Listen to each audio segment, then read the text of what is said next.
Welcome to the Wednesday edition of the Todd Veinotte Show. I'm Dan Alstrand. Hope you're having a fantastic day. It was a bit steamy out there this morning, wasn't it?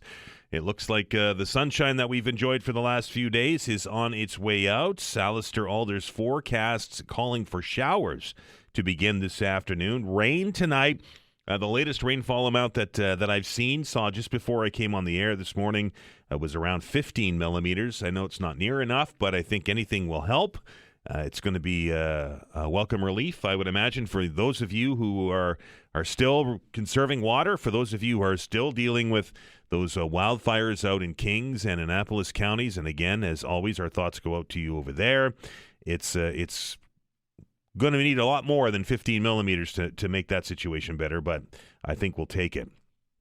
Oh, it was a tough one last night for the Blue Jays, wasn't it? Holy smokes, they were up 6-1, I think, in the first half of the third inning last night. I thought, all right, there we go, right? Blue Jays haven't lost a game all year when having a lead that long. And then the wheels came off. So it's back to the Bronx tonight, game 4 of a best-of-5 series, and it's a bullpen start tonight. If you're not familiar with that, they platoon the pitcher position, so anything can happen. And if you've been following the Blue Jays this season, you know that the bullpen probably is the most suspect portion of the Blue Jays roster. So, of course, we'll be watching, and of course, we'll be listening. You can catch all the action at 9 o'clock right here on 95.7 News Radio. And hopefully the Blue Jays can right the ship and they can end this series tonight, because if not, it's back to Toronto and a Game 5. And as much as sports fans say that Game 5s or Game 7s or elimination games are the best games in sports, they are heartburn causing, are they not?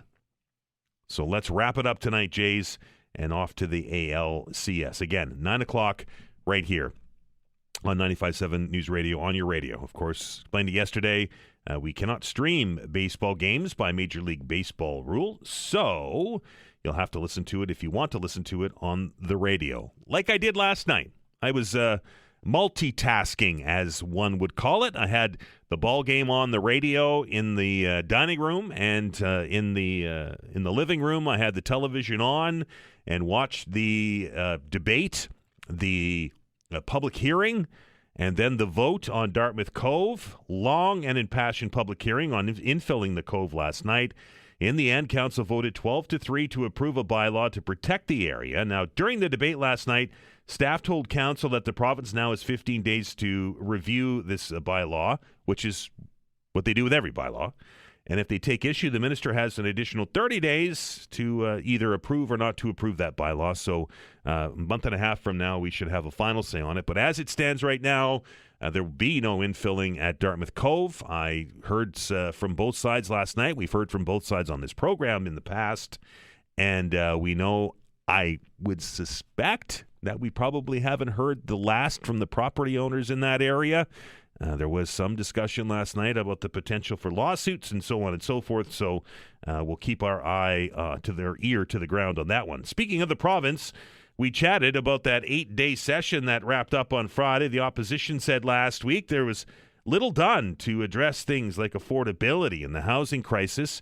And then yesterday, NDP Leader Claudia Chender released that party's plan they say will protect renters and the housing supply. Very pleased to welcome in onto the program today. Almost said in the studio, Claudia, but you're on the phone. How are you? I'm great. How are you? I guess let's start. I know you're the MLA for Dartmouth Cove, and I know that's not what we're going to talk about, but your thoughts on Council's decision last night to pass that bylaw? Oh, well, I think Council made the right decision. I was there. I made my own presentation to Regional Council, and I think, what they heard loud and clear, not just from residents or property owners, but from all kinds of organizations and different citizens, was that to not regulate Dartmouth Cove in the way that they regulated the Northwest Arm just recently would really be hypocritical. We have one oceanfront area that is primarily owned by homeowners. with, a fair amount of disposable income and beautiful yards and homes. And that regulation was passed pretty quickly and championed by a number of people. And here we have another pocket of, in this case, public oceanfront land that, because of the easement over the sewer line, is available to all hundreds and hundreds of people who use it daily for recreation, for active transportation, and as a really vital artery around the city. And somehow, there's been a lot more dithering. And it doesn't, it's not lost on the residents of Dartmouth or anyone else that this is one of many cases where, Dartmouth somehow, even though we also share the waterfront, is not somehow seen as worthy of protection or engagement. And so I think they made the right decision. And I think, from the provincial point of view, which is kind of where I come from, we've got the Centre for Ocean Ventures and Entrepreneurship, and this province has invested tens of millions of dollars in that facility, and it's world class. And they themselves have said that the proposed dump site that the owners of those lots want to do would imperil their operations.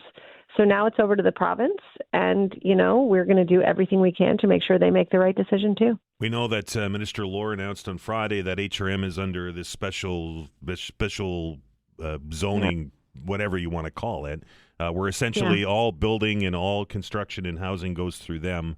Do you think that this is going to land on his desk, and what do you think he's going to do with it? Well, I think it does land on his desk. That's the way the process goes, is that these bylaws go to the Minister of Municipal Affairs, and what was once a pro forma where, we had jurisdictions that respected each other, that's out the window. And we saw that when they rejected HRM's regional plan without any real explanation. Unfortunately, one of the few excuses that they did give was that HRM did essentially what the province told them to do, which was to regulate coastal protection. And they cited that as one of the reasons that they didn't pass the regional plan, which is, really should should be a head scratcher for folks, because, this is really a matter of saving our city's buildings, making sure that people can build in ways that are safe, making sure people can be insured, and of course, kind of really acknowledging the reality of sea level rise. So this is of a piece with that. We know that John Lohr and this government are much more likely to listen to developers who are building lots of units in our city and also trying to pad their bottom line where they can. They're listening to those folks. They're not showing, and, you talked about housing off the top. If we look at housing affordability in Nova Scotia, it is clear that this is not a government that's listening to Nova Scotians, and particularly residents of HRM, and what they need. Housing affordability is through the roof. So I'd be lying if I didn't say I was concerned about the decision that Lohr would make. But I think what we saw yesterday was, a situation where the mayor was clearly predisposed to vote in favor of the company. And, the elected representatives from all parts of the city came together and acknowledged that the right thing to do was to pass this bylaw. And, we're hoping for the same thing from the minister and from the government. And we'll certainly do everything we can in our power to make that happen. Yesterday, Claudia, you presented your party's plan to protect renters and the housing, increase the housing supply here. Unfortunately, you had to do this when the session was over, but it's something I know that resonates pretty deeply with people. There's a lot of concern about that rent cap and when it comes off in 27. Yeah, well, we actually did present it in the House. But, if you blinked your eye, you probably missed that we were there. So that's why we're kind of trying to talk to folks about it. People are so concerned, Dan. I can't tell you. I was just talking to one of the staff in one of the MLA offices here in the city this morning. And he said, listen, I said, how's it going in the office? And he said, it's just one unbelievably difficult case after another.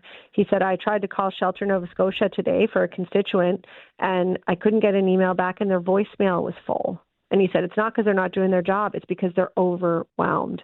Wow. And look, rents have gone up $4,400 a year in the last 4 years. That's an extraordinary amount. That's an amount of money most people can't afford. And housing affordability is getting better right across the country, everywhere pretty much, except for Halifax. And Halifax is just unaffordable any way you look at it.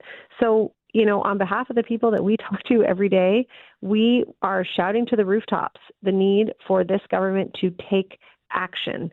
And, we're hearing it everywhere. Your plan is to establish a rent cap. Is it permanent? Yeah. So, the rent cap was in large part a result, I think, of our efforts over a number of years to talk about rent control. And that came in during COVID when all the prices started to spike. But instead of making that rent control a system that was tied to the unit, so, this unit rents for X amount and maybe it'll go up a little bit more next year, they tied it to each lease. And that's why we talk about the fixed term lease loophole. And you and I have talked about that. So the rent cap doesn't really exist for most people anymore because most people are forced into 1-year leases. And after that 1-year lease, the rent can go up as much as you want. So certainly for people who are under that rent cap and concerned, there's a lot of reason for concern looking at how much, I think it's 28% rents have gone up. But as importantly are all the people who have no protection at all. And this is why we're talking about permanent rent control. That's not a rent cap. The increased amount would be tied to inflation, right? Tied to the consumer price index. So some years the increase might not be much, and some years it might be more because we acknowledge that, you got to keep the lights on and the heat running. But most people across Canada, there is some form of rent control. We had it in Nova Scotia, and we still have it in provincially owned housing. And it's something that is needed. People are being priced out of our city. They're being priced out of our province. And they're being priced out of, a future where they can think about owning a home and raising a family here for young folks. More seniors are staying in their home and not able to downsize because they can't afford to. And so something needs to be done. And, we really believe that one of the reasons that, Tim Houston, well, first of all, barely bothered to show up in the legislature and got his folks out of there as quickly as possible was because they know this is an issue. And because of who they choose to listen to, they're pretty determined not to do anything about it. Claudia, we're almost out of time, but one of the benchmarks of your plan is to set an annual target of 12,500 units a year. I've talked to the construction industry. I've talked to landlords. I've talked to everybody that'll talk to me about it. And a lot of them say that we just don't have the resources to build that kind of numbers. How do you do that? Well, I think there's it's a stretch. It's a big lift. And this is why part of that plan is to also have an independent housing officer who can look at that from to talk to all the people you're talking to and more and figure out how we do that. But to bring it back around, one of the reasons that we don't have the workforce or the labor is because people can't afford to live. So right now they're talking about, modular housing for construction workers in the middle of downtown Halifax. Because part of the reason we can't staff up these work sites is because it is so expensive to live and commute in this city. It's as expensive as Toronto. So I think we have to stop doing kind of one-off favors for, specific developers and look more closely at the system as a whole, and particularly the experience of everyday Nova Scotians who just want to be able to afford rent at the end of the month and don't want to feel like they're caught in a constant trap where they can't afford all the things they need. And that's the reality for too many people. And those are the people we talk to every day and that we do our best to really make change for. Claudia, appreciate your time. Thanks so much. That is Claudia Chender, the leader of the Nova Scotia NDP. When we come back, we're going to focus a little bit on labor. A new report is showing that Nova Scotia is lagging behind other Canadian jurisdictions, leaving workers facing what they're calling unjust and unfair working conditions. Associate Professor at Acadia and the Canadian Centre for Policy Alternatives-Nova Scotia Research Associate Dr. Rebecca Casey will be your guest. You're listening to the Todd Veinotte Show. I'm Dan Alstrand. We're back after the break.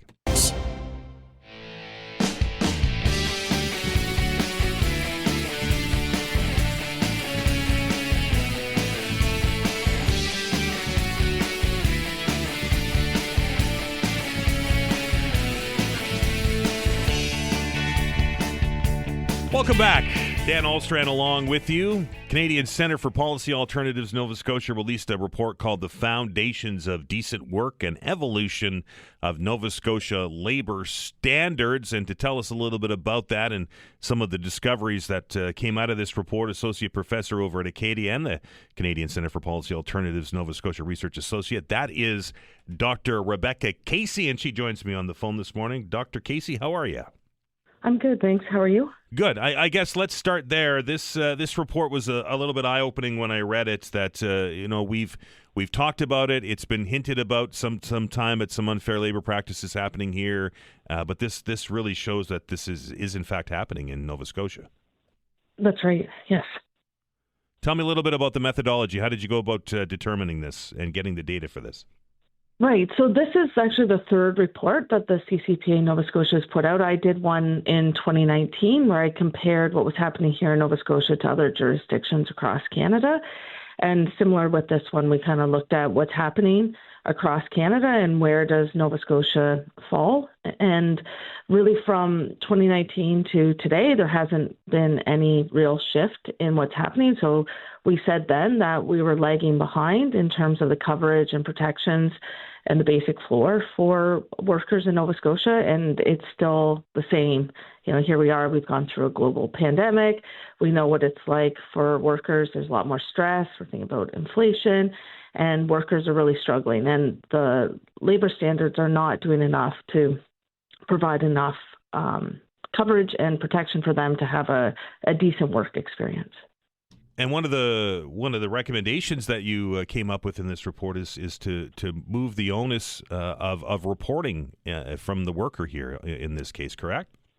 That's right. So right now it stands that the individual worker would have to file a complaint, and that has to happen within 6 months of the incident occurring. And we know from other research that a lot of times they won't file a complaint until they've left the job because there's worry, even though there is protection against reprisals, so getting fired or terminated because you've filed a complaint, there's still that worry about you'll be treated differently. And so if there's complaints, especially around things with wages or not getting breaks, their vacation time, there's statutory holidays, if it's one employee that's experiencing it, it's probably going to be across the board. So it would be important to have proactive investigations where when one of these complaints comes in, it could trigger that entire workplace, or maybe even that an industry could get a investigation to see who else is impacted by this.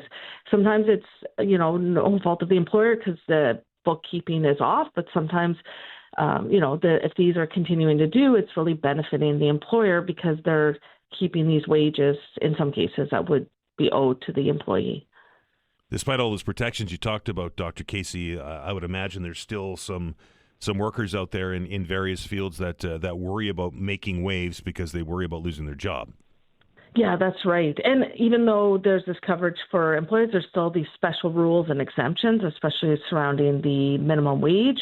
And basically, these standards would cover anyone who's a non-unionized worker and anyone who's not working in the federal jurisdiction. So we're looking at about 30% of Nova Scotian workers are unionized, so the rest, most of the remainder would be protected or be relying on these labor codes to protect them at work. Also looking to have the government establish a Fair Wages and Decent Jobs Commission to take a look at creating better jobs and better workplace environments.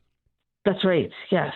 So, this is something that we've been advocating for a while, and just to make sure that, work is changing, and making sure that we're keeping up to what is happening in the labor market, and making sure that the wages are at a rate that people can actually survive. So we know that there's been the living wage report, which on average is about $27.60 an hour, and our minimum wage is $16.50. Right. So it's a huge gap between these, and workers are struggling to survive.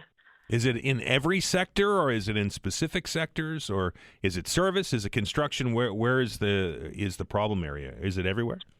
Well, we didn't actually look specifically at the industries, but we know from other research that some of the more vulnerable sectors would be, your retail and your service work, but also farm workers have a lot of exemptions and homes in their industry.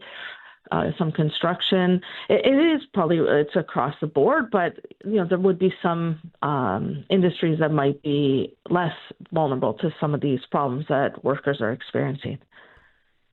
It's interesting, and anecdotally, I was out a week or so ago near a construction site, and I was talking to somebody that had a high-vis shirt on and a hard hat, and asked him how it was going on the site, and he said, it's pretty bad when I'm working on a construction site and I can't afford the apartment that I'm building.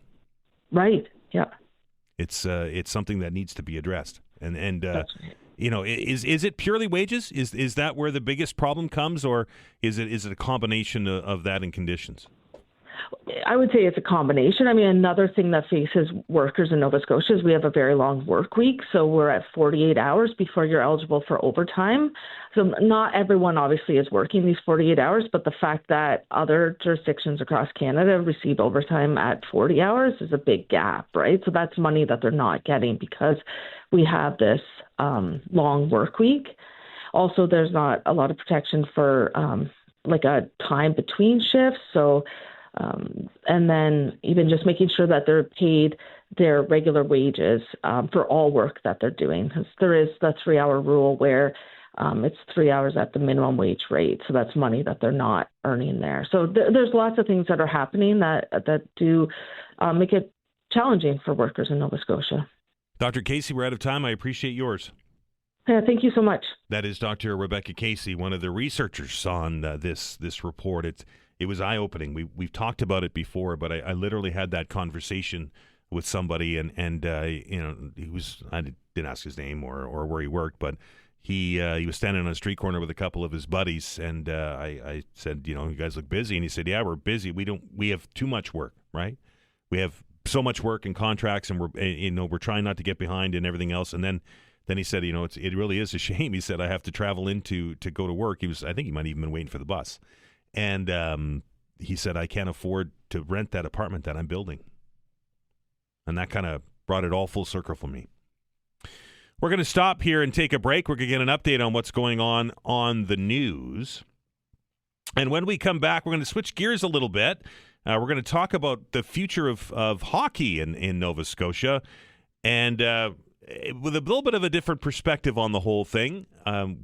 We know that the hockey is important. It's in the fabric of our communities, and there's some work being done to grow the sport and to move it forward. Let's just say as we move deeper into this millennium as we speak. Amy Walsh is a former executive director at Hockey Nova Scotia, and she's going to join me here on the program when we come back.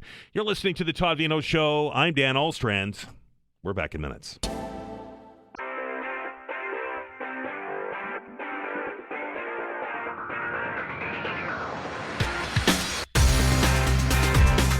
All right, welcome back. This is the Wednesday edition of the program. I'm Dan Ahlstrand. Hope you're having a fantastic day. As I teased before the break here at the bottom of the hour, there's an initiative, a Nova Scotia-born initiative out there that's taking a look at the sport of hockey, which I know is near and dear to many of your hearts, and is, as I mentioned earlier, is kind of woven into the cultural fabric of Nova Scotia and Canada in general. We love our hockey.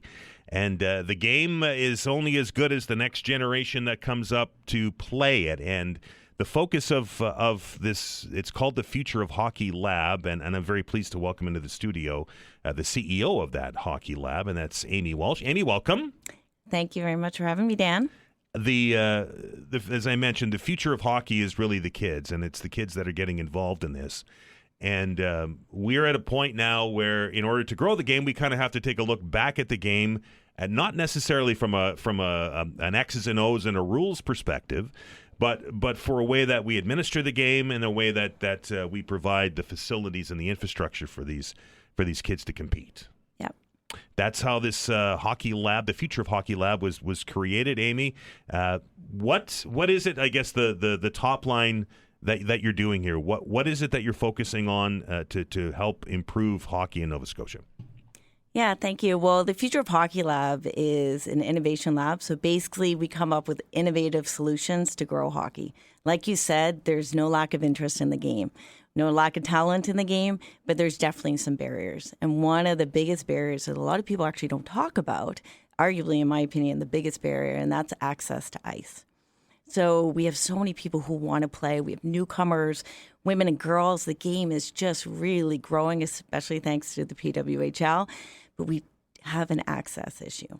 So that's what Open Ice is all about. So Open Ice, powered by Bauer, was an innovation that's come out of the Future of Hockey Lab, and we're growing it. So what Open Ice is it's a breakthrough technology platform that provides data, it provides insights, and eventually solutions to increase access and optimization rinks across Nova Scotia and eventually Canada. Because we know building hockey rinks is not a cheap solution, right? It costs a lot of money to build rinks. We know we've seen in my time that I've been here in Halifax, we've seen some 4-ice centers built and those kind of things. But the real goal of this is to use the infrastructure that we have to its maximum potential, if that's probably the best way to describe it. Yeah, absolutely. We believe in data-informed decision-making. And right now, what we realized in the lab when we were trying to tackle this really complex problem is that we don't have visibility on ice in this province, let alone this country. So we don't know what rinks are completely maxed out and what rinks are empty. So that's what Open Ice is doing. It's taking the invisible and making it visible. So right now we have 31 ice surfaces in Nova Scotia that are all connected through an API into one dashboard. So we can see who's on the ice, we can see gender, we can see sport, and we can see age. We can also see what schools are close to these rinks. We also can see census data. So it's an incredibly powerful tool, not only to increase access, but to optimize. So obviously, our heart is in hockey, but there are other sports, right? So and other sports require ice time. So you're taking a look at a collective of all the users of that ice surface and trying to find a way to optimize it to make sure that we're not double booking things or pushing hockey games to 11:30 and 12 o'clock at night when we don't have to. Absolutely, because this is going to help retention. It's going to help scheduling. What we realized in the lab was that over 50% of rinks in Nova Scotia don't even have a booking system. So they're hard to access. So we really want rinks to be accessible. They're pillars in community, and Open Ice is the first platform to be able to do this, have visibility of rinks and ice across the country. Hear it all the time, Amy. All the time from different groups, and not just minor hockey players. I hear it from the old timers.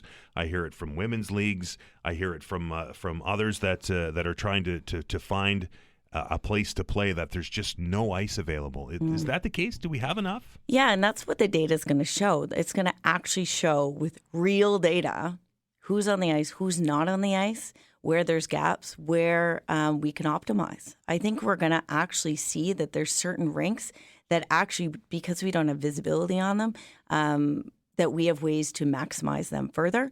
We have ways to make them more visible in order to grow the game. So really, to me, it's kind of twofold. It's around optimization, number one, because the long game is infrastructure decisions and being really smart about that. But if we can optimize rinks and make them more accessible, that's the first play. And we know that, obviously the simplest solution in the past has been like, well, we just need to build more rinks. But as I mentioned in the preamble, they're not cheap to build. But to be able to get some real time data to bring it to the leaders that make those decisions, I would imagine would making them to have a financial decision like that a little bit easier. Right. Let's build a business case for it. Right. Let's have data to show, and let's actually show that we are optimizing them before we start building new. I think we're going to see through this data and this really rich data what we can do and how we can forecast. As I mentioned, we now have in this dashboard, we have the census data. So we're going to know where there's population growth. We're going to know who's living where and where we need to build more in the future. This game is so unbelievable, and so many people want to play. Let's give everyone the opportunity to play. So you mentioned that you're gathering this now. Is there a timeline when you're going to go through obviously a collection phase and then move forward? Yeah, exactly. So this week officially went live to 31 ice surfaces. We're now working with other rinks to bring them on as well. So the more rinks we have on, the better the data, the better the solutions, the bigger the business case. And we're really looking, we know this is an issue across Canada. We've had individuals reach out across Canada saying, we need open ice here. We need this solution. And as you and I were chatting earlier, technology is good when it's used well. And this is a great example. We need to modernize our infrastructure, our physical activity infrastructure in Canada. And this is one way we can do that. Pen and paper just doesn't, it works, but it's not 2025, right? Yeah. And surprisingly, we still have rinks in Canada that still book pen and paper. But I think because they haven't had the tools, they haven't had the support, they haven't had something like Open Ice in the Future of Hockey Lab really helping them to get there. This has been a very collaborative effort. We've had, Open Ice is powered by Bauer. They're an excellent partner. They're a presenting partner. Wouldn't be possible without them. OK Tires come to the table because community means a lot to them. And the province of Nova Scotia has been with us since day one because they really believe in rinks. They believe in physical activity and the power of that and ensuring that these really rich infrastructures are well used in this province. So, yeah, it's definitely been a collaborative effort. And we were chatting before, and it might be a little off topic. We were chatting before we came on the air about that rink that they opened up in Cape Breton that is focusing on girls and women's hockey and how way behind we are on that kind of stuff and how important it is to grow that segment. As you mentioned, the PWHL is really shining a really bright spotlight on girls hockey and the development of that. Yeah, and I mean, there's a long story to that rink, but in part, it had to do with the Future of Hockey Lab, and it had to do with two leaders in Cape Breton that came into the lab to really solve the complex problem of ice access. And Hockey Nova Scotia has worked really hard. We want more players in this game, and we need to find innovative ways to do that. And that's a great example. It's the first home to women and girls hockey in the world. It's unbelievable, and we're seeing it's going to bring more events to Nova Scotia. It's going to bring, it's fantastic. And it's a collaboration with a bunch of groups, Hockey Nova Scotia, absolutely, with your lab, with Hockeyville, and the with university. CBU, and everybody wins at the end of it, right? Absolutely. And I think, it's a community effort. And that's what's great about Open Ice. It was actually the issue came from community. So we're about supporting community with a solution. So it's kind of a community level solution that can really impact everyone across the country. Amy, if somebody wants to learn more about Open Ice or maybe wants to get their facility involved in this program, how do they do so? They can visit futureofhockeylab.com. Amy, I appreciate your time. Thank you. Amy Walsh is now the CEO of the Future of Hockey Lab here in Nova Scotia. Open Ice, it's about time, I will say, having been through the 11:30 and the 12:30 and maybe even later ice times. I know that there's a lot of parents that will be happy if they can avoid those 5 a.m. practices. So let's see the data, and hopefully that those that can make the decisions and make proper decisions so that we can grow the game of hockey. Because as I mentioned, it is really part of Canadian culture, right from coast to coast to coast. We're going to stop. We're going to take another break. When we come back, National Fire Prevention Week this week. We're talking lithium-ion batteries with public education specialist with Halifax Regional Fire and Emergency. That's Briana MacLellan will be our guest. You're listening to the Todd Veinotte Show. I'm Dan Olstrand. We're back in minutes. Axe.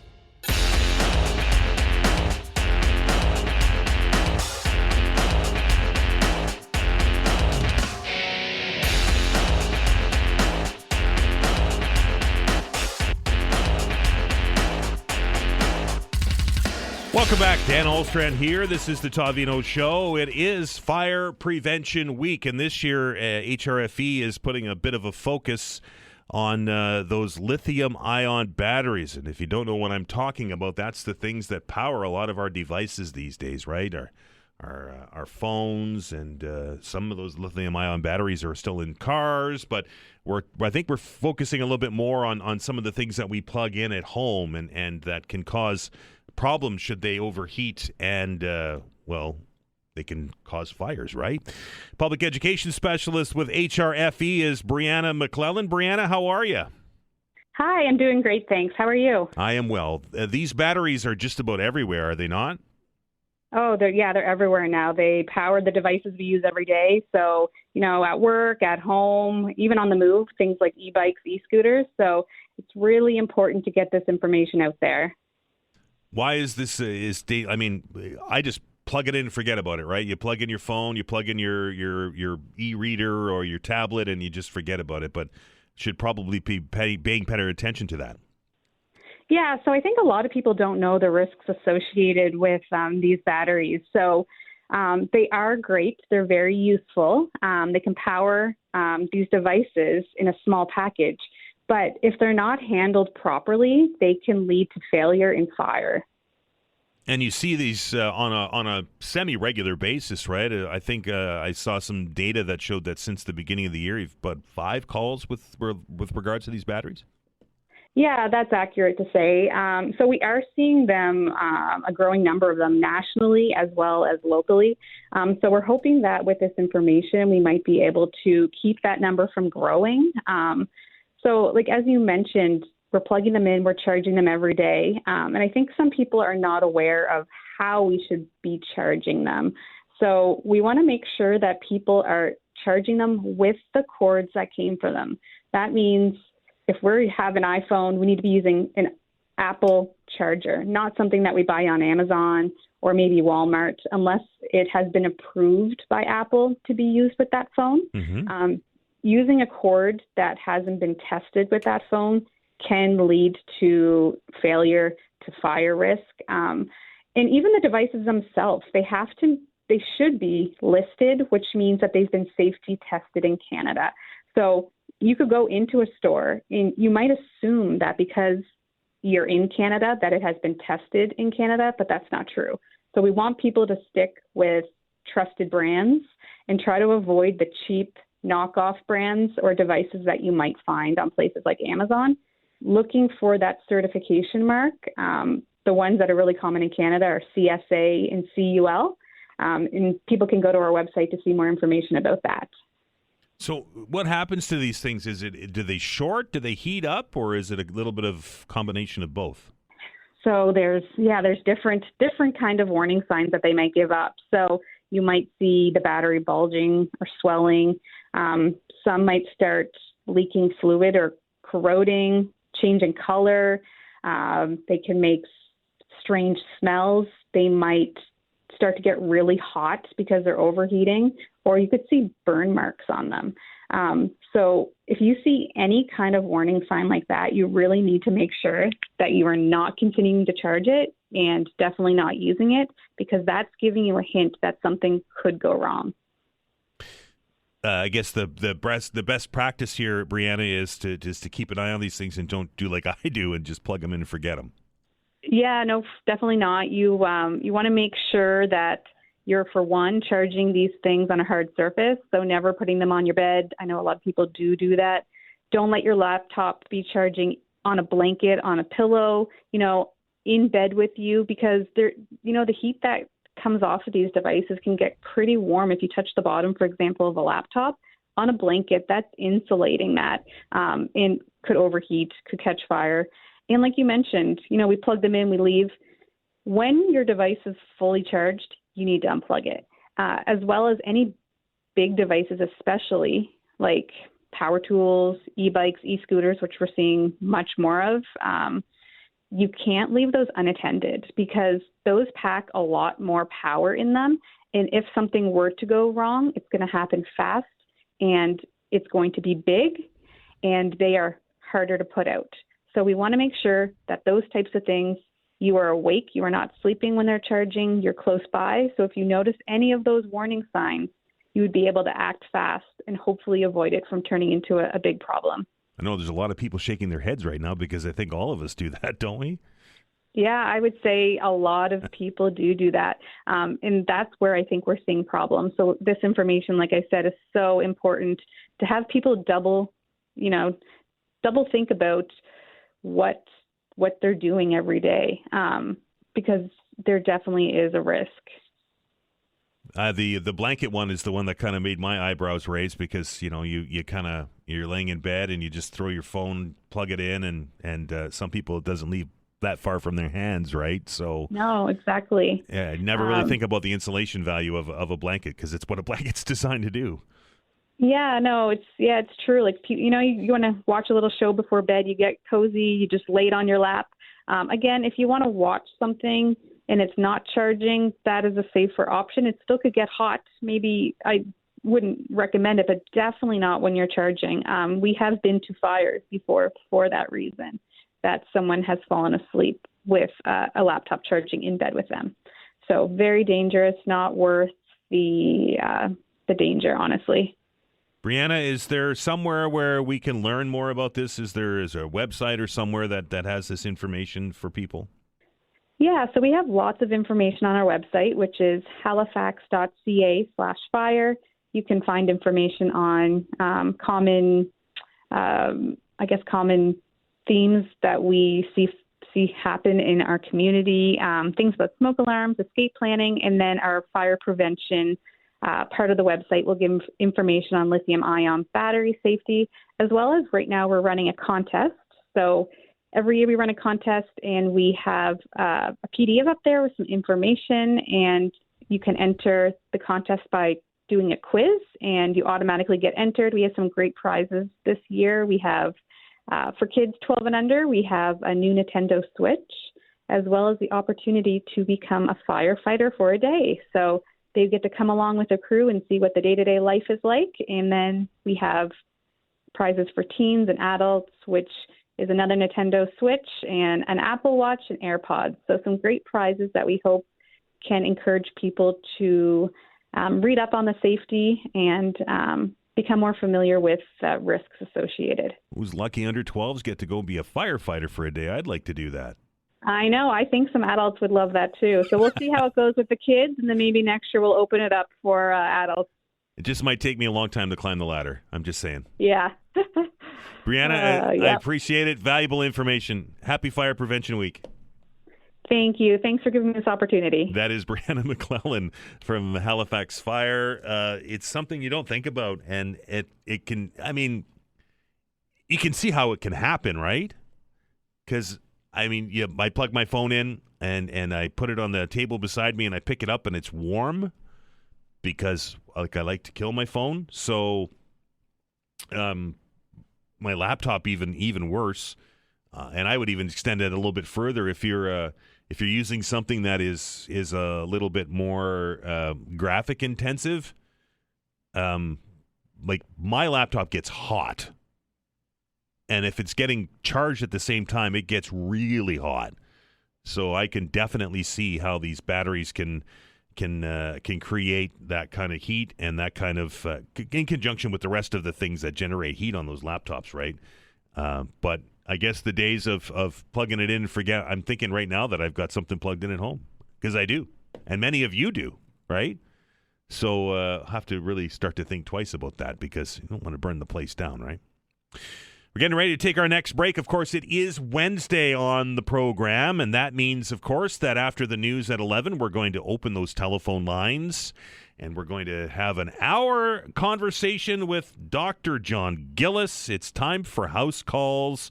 If you have a medical-related question, here's a perfect opportunity for you to call 902-405-6000 or 1-877-801-8255. I've been getting a lot of emails as of late on this segment, and I understand, and we do our very best to try and get as many out there as we can. But if you want to call and ask your question, all the better. 902-405-6000 or 1-877-801-8255. Some free medical advice on a Wednesday. Can't say you're going to get that many places these days, right? Dr. John Gillis will be here right after the news at 11. And then, of course, because of that, we're going to move the open hour, the midweek meltdown, to the noontime hours. So if you've got something you want to talk about, keep that in the back of your mind. We'll do that after 12 today. But before that, it's time for house calls. 902-405-6000, 1-877-801-8255. Dr. John Gillis is next. X.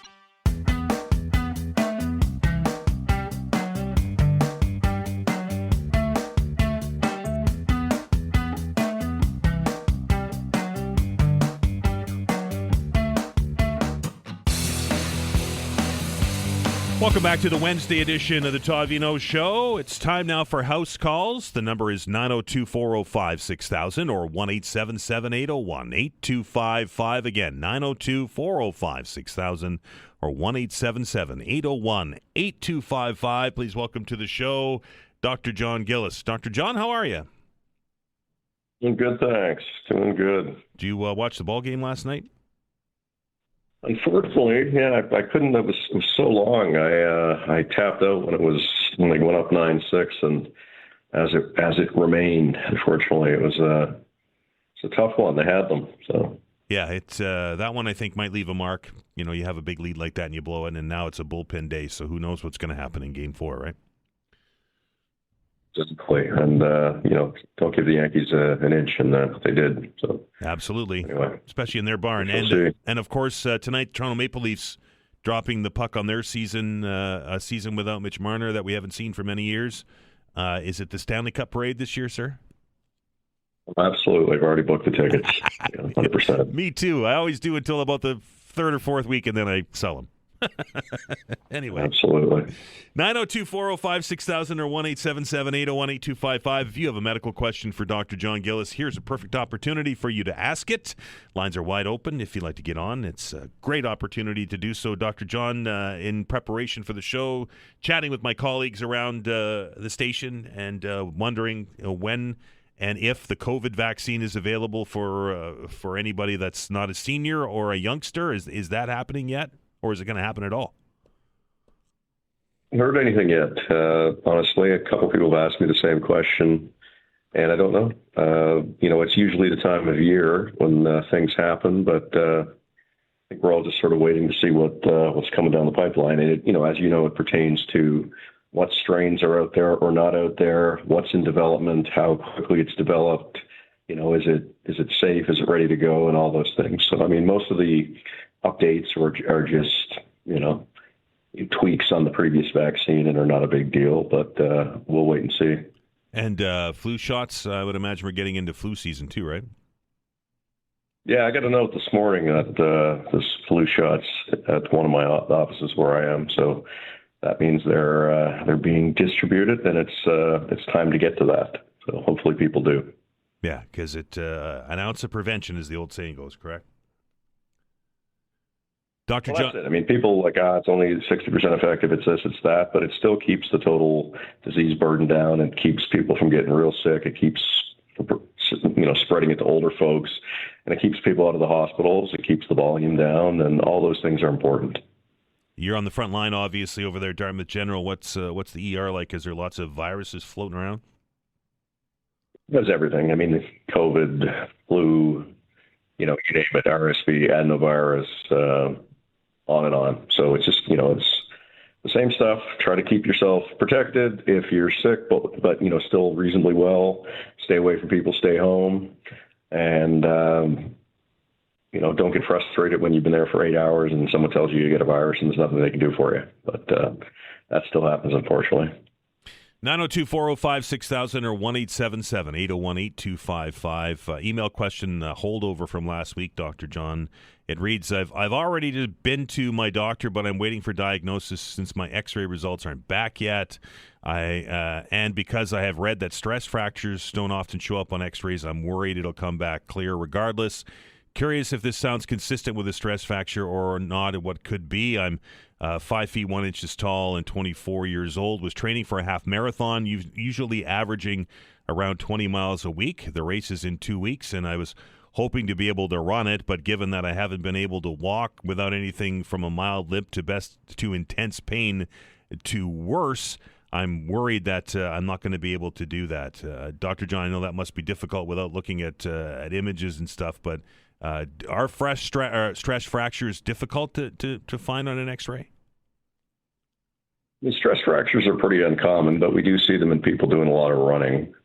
And they don't always show up. Sometimes we need to see a bone scan or a CT scan to see, really small fractures. The bottom line is, whether the x-ray shows it or not, if you're having inflammation at a certain place and it's causing too much pain, typically the anti-inflammatories and ice and that sort of thing can help, but typically the best solution for it is rest. And if you're continuing to pound away at it, it's not going to rest.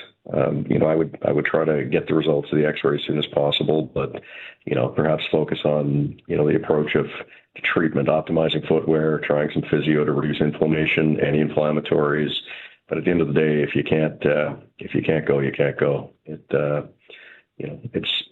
Foot injuries and calf injuries are quite frustrating for anybody who plays any sport. You hurt a shoulder, you can tape it up, take some magic juice and tackle with your other shoulder. But if you can't run, you can't run, and it's a hard thing to do. I mean, I've had calf injuries in the past where I tried to push through it, and it was just Dumb and Dumber, running the place. Me, myself, and I, trying to run through a calf injury, just can't do it. And whether it's a stress fracture or just a severe tendonitis, it may just be that rest is the only thing that's going to settle it down. Last couple of weeks, Dr. John, we've had a couple of emails with regards to feet problems and particularly those in runners. Is there any way that we can protect our feet when particularly if you're doing long distance running like this? This emailer is a half marathoner. I mean, first of all, it's preparation. I mean, I love to see people, trying to do things like this. You need to make sure you have the right, footwear, not only the shoes, but, sometimes the insoles to make sure you're getting the best padding, that you're wearing the right socks. Some people have bad mechanics. There are ways to, there's some physio clinics around that will actually film you and, analyze your gait to see, how you're running and is there something that can be improved in your function, not only to make you a better runner, but to, prevent injury and stuff. And some of it is build up, it's like anything, you don't go try to run a marathon if you haven't done anything. It's foolhardy to try and play a full rugby game if you've not worked up to it, despite our best intentions. So all those things, I guess. 902-405-6000 or 1-877-801-8255. Dr. John's here right up until the top of the hour. If you have a medical-related question, here's an opportunity to get it answered. Again, 902-405-6000 or 1-877-801-8255. We'll take a break. You're listening to The Todd Veinotte Show. I'm Dan Alstrand. We're back in minutes.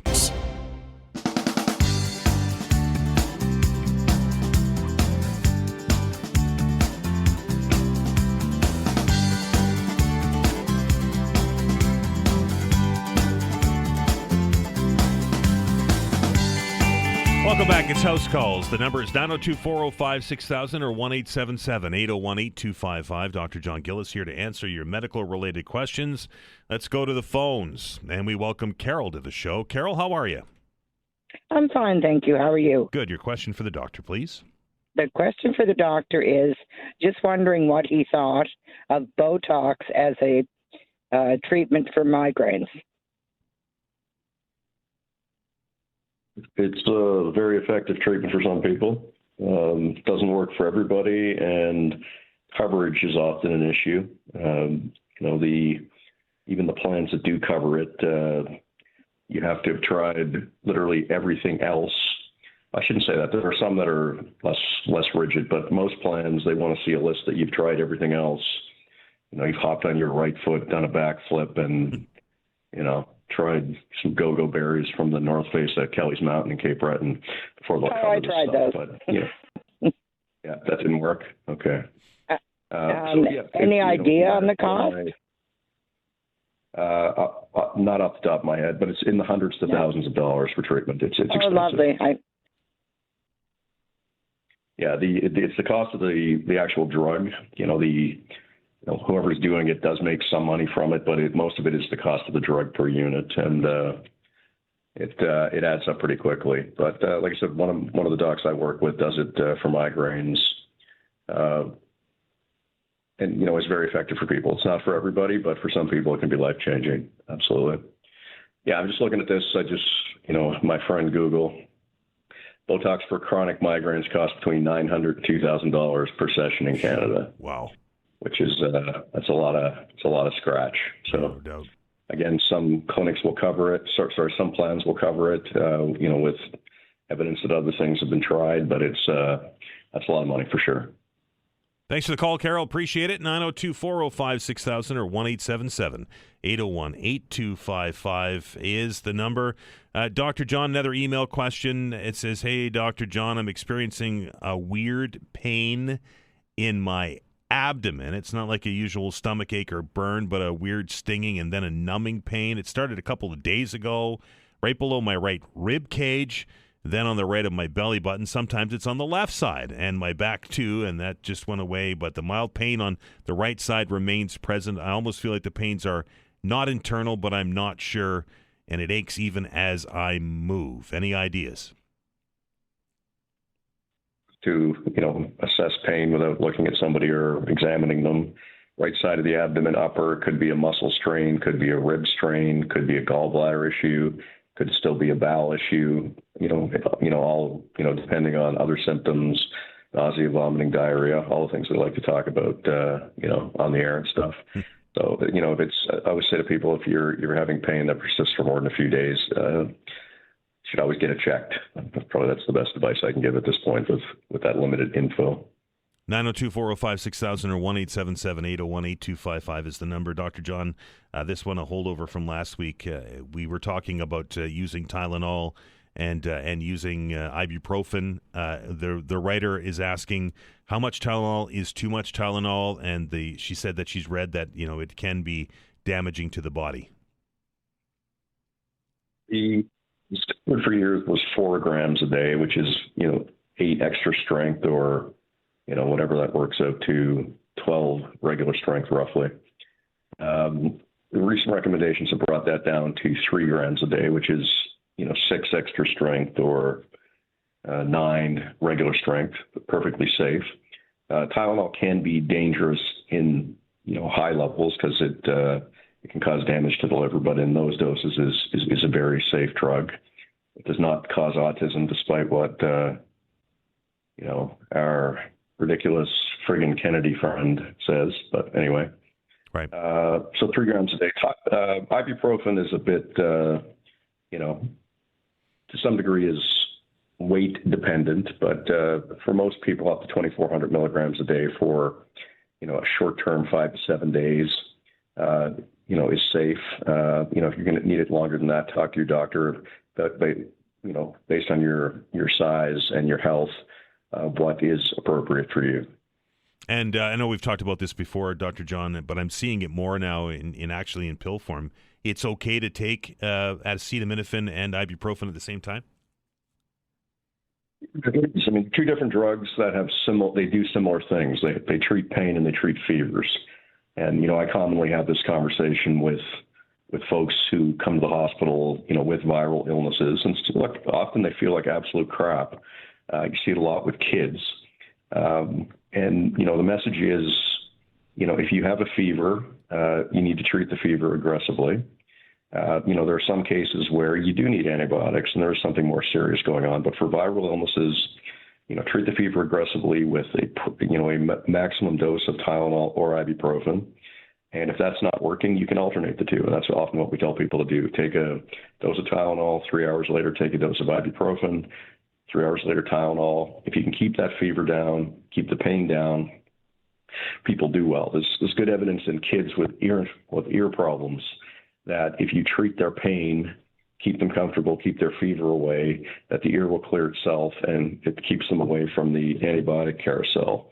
And I try to convince people to give that a try. And like I said, sometimes we succeed and sometimes we don't. But again, trying to keep away from over antibiotic use is indeed important. Dr. John, you mentioned viruses, and can you tell that I was at the pharmacy the other day? I noticed that there's an awful lot of sinus-related drugs that have acetaminophen in them. Are these effective, or is this a kind of a case-by-case basis? The sinus drugs, they can have ibuprofen or acetaminophen. What makes them a sinus drug, however, is what else is in there, which is usually something like pseudoephedrine, which is effectively a decongestant. Sometimes they have antihistamines as well as the pseudoephedrine to help with the other symptoms. So Sudafed, for example, has acetaminophen and pseudoephedrine. Advil cold and sinus has ibuprofen with pseudoephedrine.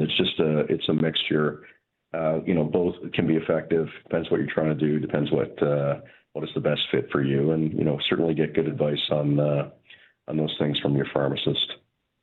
902-405-6000 or 1-877-801-8255. Another email question, Dr. John. It says, hey, Doc, I fell while getting out of the car. I actually fell into the car while above my ankle was in the outer door frame. Happened about 5 days ago. There immediate pain and swelling, but it didn't hurt to walk, and I've sprained my ankle before, so I know what that feels like. The localized pain was above the ankle. It was warm to the touch for 2 days and swollen. Now, I regularly iced it.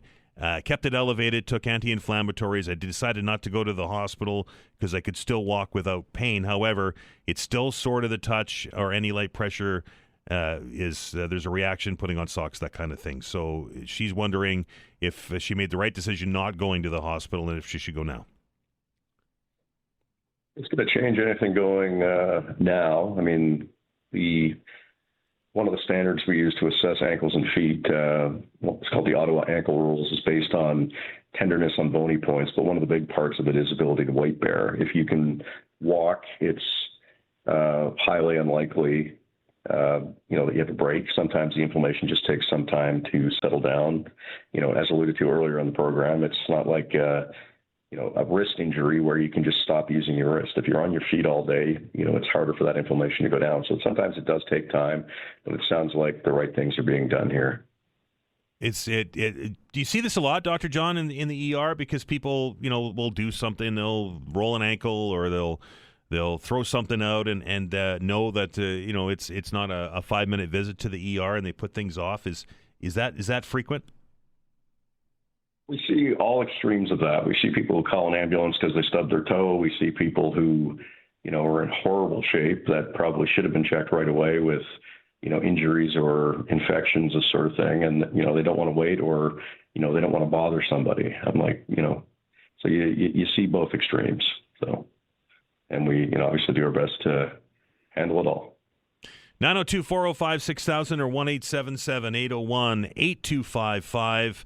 I got another email, and if I mispronounce this, Dr. John, I apologize.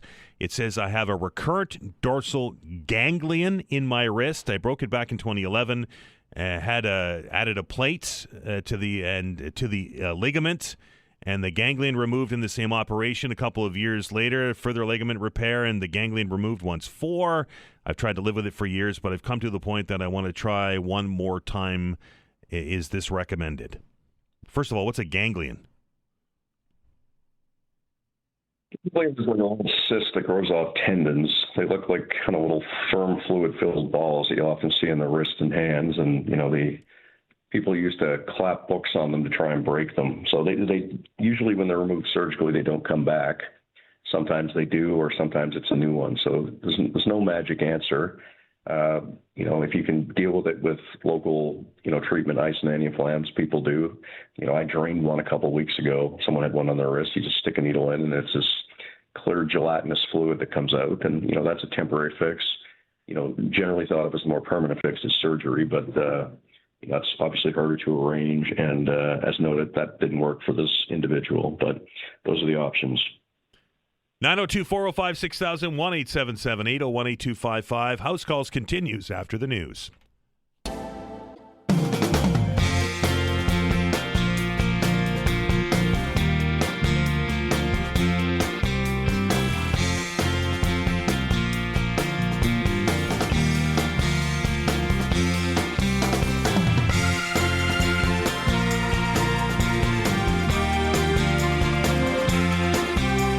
Welcome back. This is the Todd Veinotte Shows. It's House Calls. If you have a medical-related question for Dr. John Gillis, an opportunity here. Lines are wide open, 902-405-6000 or 1-877-801-8255. You can get right on and get that question asked. Dr. John, question about a sebaceous cyst. The writer writes, I had this thing flare up about 10 years ago. It drained on its own.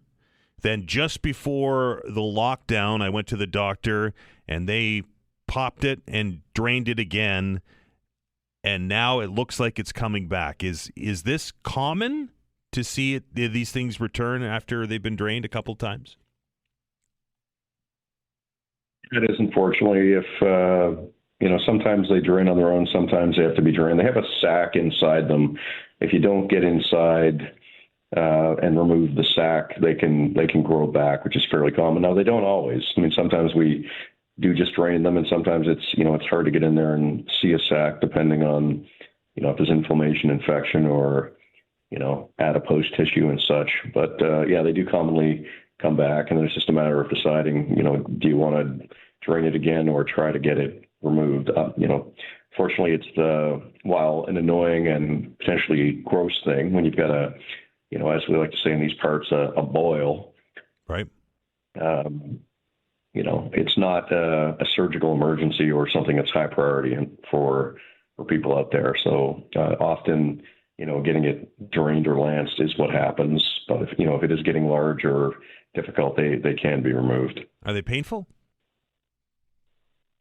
Well, get a big lump of pus under your skin. Well, I mean, it doesn't start with pus. It starts with the stuff in the hair glands, which is kind of a thick fluid, but they can get infected adding pus to it. Yeah, so they can be quite painful because they're kind of under the skin and pressing, and depending on what they're pressing on, nerves or other tissue, they can be quite painful.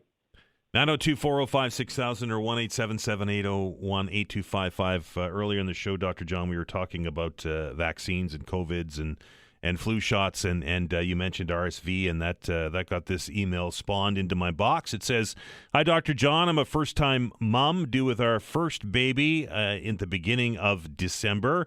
She writes that my husband in the past has got a flu shot. I've got a flu shot. I'm getting my RSV shot on Friday, as I'll be 32 weeks. Question, is it common to have your mother-in-law get a RSV vaccine, as well as considering she's traveling by airplane this week for Thanksgiving, staying in our home, and home when we bring the baby home?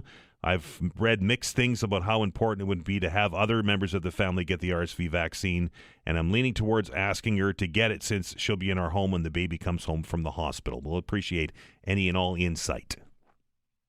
I think anything you can do to lower risk is helpful. Some people take that too far. They try to lock down their home and, expose, kids to absolutely nothing. And, that doesn't work either. The vaccine for mom also provides some protection, to the newborn. That's important. And, there are treatments for RSV available. So I think, I don't think it's unreasonable to ask. I don't think it's something people should be obsessed with. And, every family has their dynamic, but I think it's reasonable.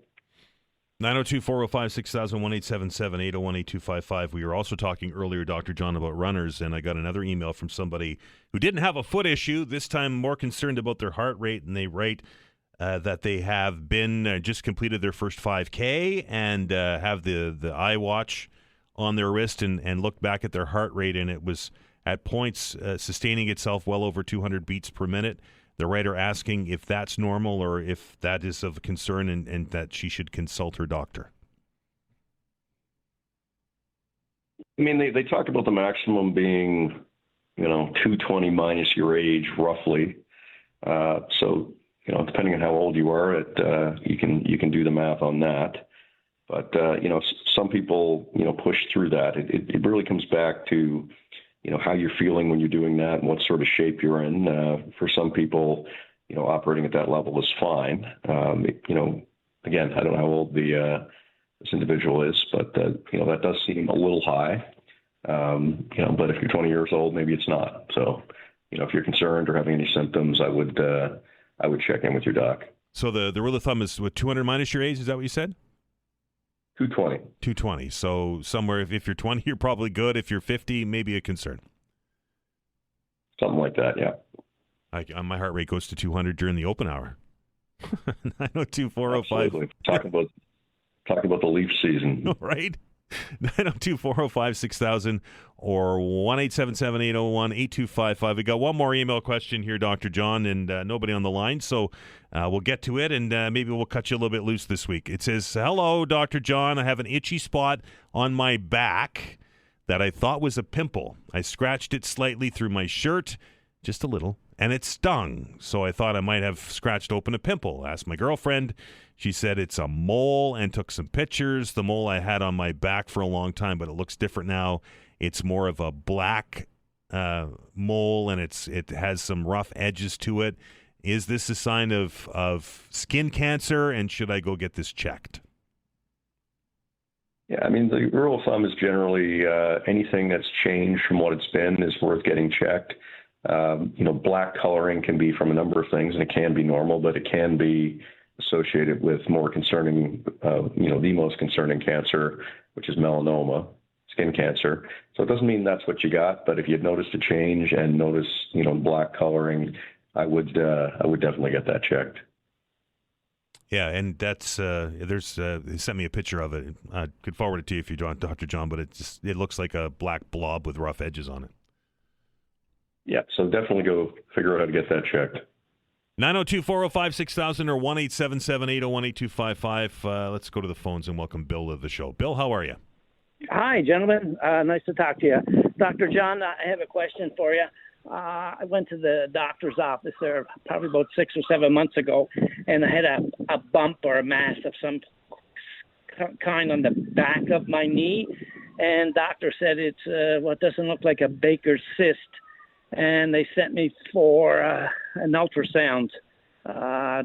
8 months later, I finally got the ultrasound, but I didn't get any response yet from my doctor's office. But I'm just wondering if you could tell me what that possibly could be, because I feel like there's some kind of sensation in it now.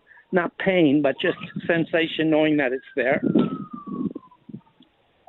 mean, it could be a lot of things. A Baker's cyst is a cyst inside behind the knee. You usually don't feel them on the outside unless they get really big, but it could be that. It could be, a lipoma. It could be a fat collection under the skin. It could be what we talked about earlier, a sebaceous cyst. It could be a number of things. Or you could just be experiencing, some swelling from arthritis and damage in the knee itself that is tracking to the back of the knee. So it could be any of those things. I think your best bet is probably to try and make an appointment with your doc and see what the ultrasound shows. I mean, we would like to think that it was something serious, which it probably isn't, that they would let you know. But, peace of mind is important, of course. Well, thank you very much, Doctor. I appreciate your information.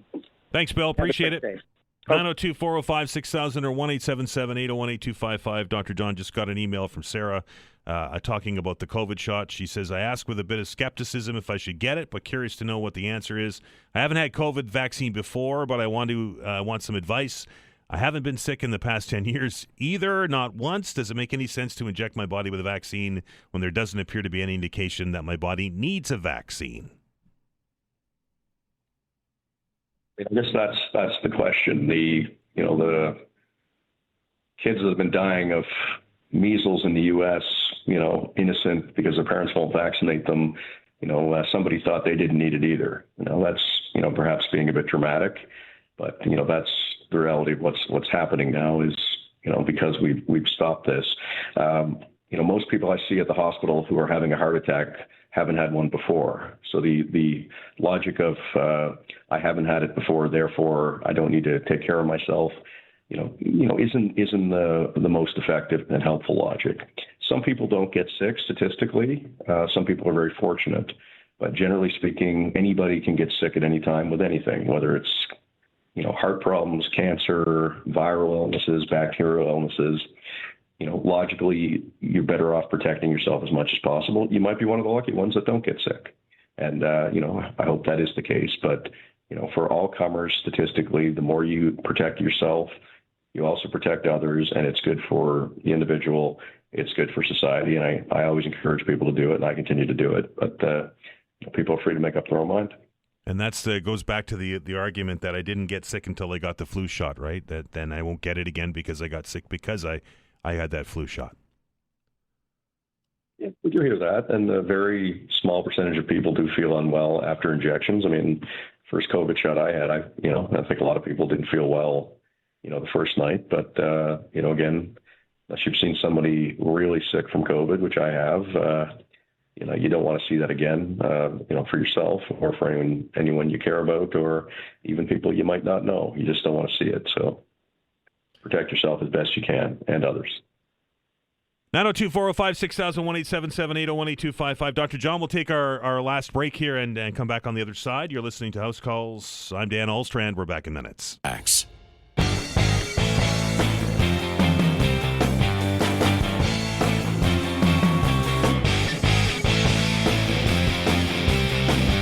Welcome back. This is House Calls. Just about out of time. Dr. John Gillis is here. We'll go right to the phones and welcome David to the show. David, how are you? Thank you for taking my call. I have a question for Dr. John. Maybe you can answer this easier than my family doctor. A rotator cuff, since you're in rugby and sports, a rotator cuff tear, a small tear, without surgery, Dr. John, for an athlete, and I know it's not a huge tear, will that recoup or heal itself over a short period, over a period of time? So the short answer is yes, it can. I mean, the problem in rotator cuff injuries, which is the muscles and tendons that hold the shoulder in place and regulate its movement, is often it's the inflammation from the tear in the tendon or the muscle that causes the pain and the problems. Sometimes as the swelling and the pain goes down, the swelling and inflammation goes down, the function returns even if the tear is still present, because the other muscles across the shoulder take over. That can be expedited by, physio, anti-inflammatories, ice, all the traditional things, sometimes cortisone shots to help reduce inflammation. So, the healing does happen. Reduction of inflammation, even if the tear is still there, does happen. And other muscles sort of compensate. So all of those things are possible. So it really depends on, what you're dealing with and what you're trying to do. There's lots of people walking around with torn rotator cuffs that don't need to repair it because they're not, having pain and they're not doing, high intensity work with the shoulders. But if you are, whether for work or for sports, and then a repair becomes a conversation. Yeah, very interesting. Thank you very much. He has a small tear. A couple small tears, and it just seemed like, as skating more, as training more, is it still there? Yes, but he says that he doesn't feel it, contact, so on and so forth. It's been about 6 or 7 months. There was another player on the team who had the surgery, had to bypass training camp this year, not eligible to come back until some full contact practices, probably 1st of December. And him being stubborn, didn't want to take the operation, but, just thought that, it wasn't as bad. Only certain positions he put his arm last year. But, I know it, miracles don't happen, but it seems that to him that from telling us and the therapists on the team and so on and so forth that, he's not feeling it as much. And that was why I was wondering, does a small tear, and I seen the shots of the, that you take and so on and so forth. Is it always going to be there, or would it have a chance to kind of recoup? Look, I think you have a good approach, and every case is different. So keep an eye on it, talk to the therapist, and manage it as best you can. Thanks for the call, David. Best of luck with the shoulder injury. Dr. John, we're going to give you a few minutes back in your day. Appreciate you joining us, and we'll talk to you next week. Have a wonderful day. Talk soon. That is Dr. John Gillis here every Wednesday to answer your medical-related questions. Make sure that you join us every Wednesday and get some good advice from Dr. Gillis. We're going to, of course, stop here very shortly and get an update on what's going on in the news. And on the other side of it, it's time for the midweek meltdown. And I think there's a lot to talk about today. And not all of it is happening here in Nova Scotia. The big Nova Scotia story, at least in my opinion yesterday, was the decision by a regional council to move ahead with a bylaw that will prevent infilling at Dartmouth Cove. It was a rather large gathering yesterday for the public hearing at City Hall, and it was vivacious, maybe is the word. It was certainly a lot of passion on the floor during some of the discussions and presentations that council took in. But at the end of the day, and that on both sides, to be quite honest, both for and against infilling had their opportunity to speak. But at the end of the day, council voting by a score of 12-3 to move ahead with the bylaw. And as we know now, all bylaws, and this isn't new, all bylaws now go to the province for review by the minister. A couple of questions asked by council about the change in the way that the city is planning is happening now, with the minister kind of taking a more active role in development and in building and such, if this is going to impact it. But it's now before the province, and as I understand it, the province has 15 days to review. If the minister wants to take a closer look, he can ask for another 30. So in 45 days, we'll know, if not sooner, whether or not the province is going to accept this bylaw. And Dartmouth Cove, at least as we speak today, is protected from infilling. If you've been following the story, it's been a long time. It's been, 3 years that this debate's been going on. Some property owners there wanting to dump slate into the water. Last night said that the long-term plan for that would be to build upon it, and not happy, to say the least, in our conversations with them and some of the presentations I watched last night at City Council. Not happy with that decision either. Say all options are on the table, so not to prejudge anything. But I'm thinking that there's probably going to be some legal action associated with this. The word spot zoning keeps coming up. And that is something that has been successfully argued in the past. But anyway, council last night voting 12-3. I think the three dissenting voices were Mayor Fillmore and John Young and David Hensby were the three members of council that voted against this plan last night. That might be something you want to talk about. Also, some stuff on the federal scene. Did you watch that? I don't even know how to describe it, what I watched yesterday in the Oval Office of the White House. I know this has become the tradition for President Trump, where the world leaders come there and they bend the knee to the President of the United States, and they come into the Oval Office and they sit together in front of that fireplace, and they put a boatload of journalists in there, and they're screaming and yelling at questions at the President. Half of the questions that happen aren't related, but that's not anything that's out of the ordinary. It just feels to me like the whole thing is a circus, and it just feels like the decorum of what is the Oval Office, which is probably the most powerful office, if not the one of the most powerful offices in the world. And then Mark Carney's performance, I think yesterday was less than stellar. I know that he's under a lot of pressure to get a deal done, and I know the sort of book on Donald Trump is that you have to, for lack of a better term, get on his good side. I'm being polite. In order to get a trade deal done. But my opinion, what I saw yesterday from Prime Minister Carney was that the elbows up campaign is over. It's done. Mr. Carney saying things along the lines that we're better together yesterday, cajoling with the president, making a crack about the World Series. Reminding the president that we're their biggest trading partner and we spend more money down there than anybody else. But it just didn't feel like that was the same tact that Mark Carney was campaigning on when he was elected prime minister. It just didn't feel like that was the same approach. And I'm curious as to what your thoughts are on Mr. Carney's performance yesterday at the Oval Office and this ongoing negotiation. And by the way, all of that pomp and circumstance, all of the attention, the world's media, well, the North American media anyway, we're focused on this big meeting. And I haven't looked if things have changed in the last 20 minutes, but still no deal. Your thoughts on Mr. Carney's performance at the White House yesterday. All part of the midweek meltdown open hour.